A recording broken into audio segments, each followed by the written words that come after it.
எட்டு திசை எங்குமே நம்ம மண்ணில் பாலு மரம். எங்க தோட்டம் வந்து சேர 6 மைல் தானே தூரம். பாதையெல்லாம் துணையாக பாலோட பிசுபிசுப்பு. காண்டா கம்பு தூக்கி வந்த காலமாறி போச்சு.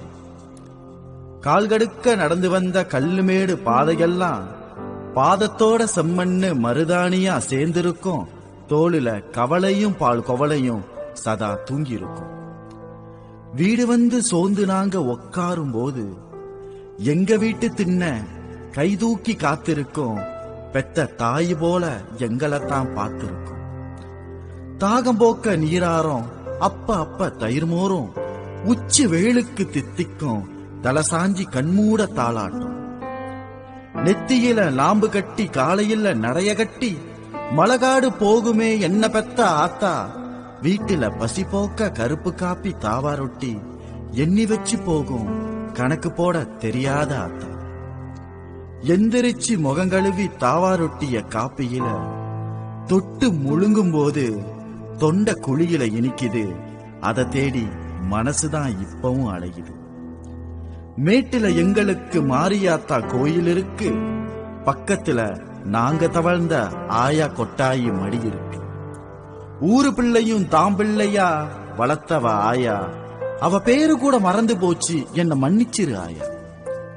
கொஞ்சமா காசு இருக்கும், அறவயிறு சோறு இருக்கும். எங்க தோட்டம் காத்து கூட குழு குழுன்னு காதில் பேசும். நடந்து வந்த பாத நெடுக்க கொக்கோ மரம் நின்னு இருக்கும். அங்க கொசு தொல்ல, அத சொல்ல அங்கத்தான் ஆள் இல்ல. போட்ட சட்டை கலட்டி தலைமையில சுத்திக்கிட்டே ஓடிடுவோம்.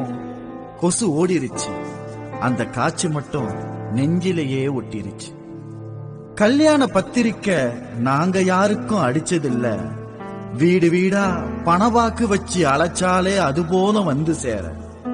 10 காசு வட்டி கட்டி தீபாவளி சட்டை வாங்கி மில்லுல மாவரைச்சு சுட்ட முறுக்கு இன்னைக்கு எங்க வாங்க. வருஷம் பல ஓடிருச்சு, குருத்தோல பழுத்தோல ஆயிருச்சு. ஒட்டுப்பாலு எடுத்த நினப்பு மனசுலயே ஒட்டிருக்கு. தோட்டத்து பள்ளியெல்லாம் பல பேரை பெத்திருக்கு. எல்லாமே சொகப்பிரசவம்தான் ஆயிருக்கு. பேரு சொல்ல பிள்ளை இருக்கு, தோள் கொடுக்க மனசு இருக்கு. பெத்த ஆத்தா ஐயா போல கரசேக்க தோட்டம் இருக்கு. இது கவிதை இல்ல, இதுக்கு மரபு இல்ல. தெம்மாங்கு சேர்த்து நான் படிச்ச தாலாட்டு இது. நாங்க பிறந்த மண்ண நெத்தியில வச்சுக்கணும். கண்ணுபட போகுது, தோட்டத்துக்கு சுத்திதான் போடணும்.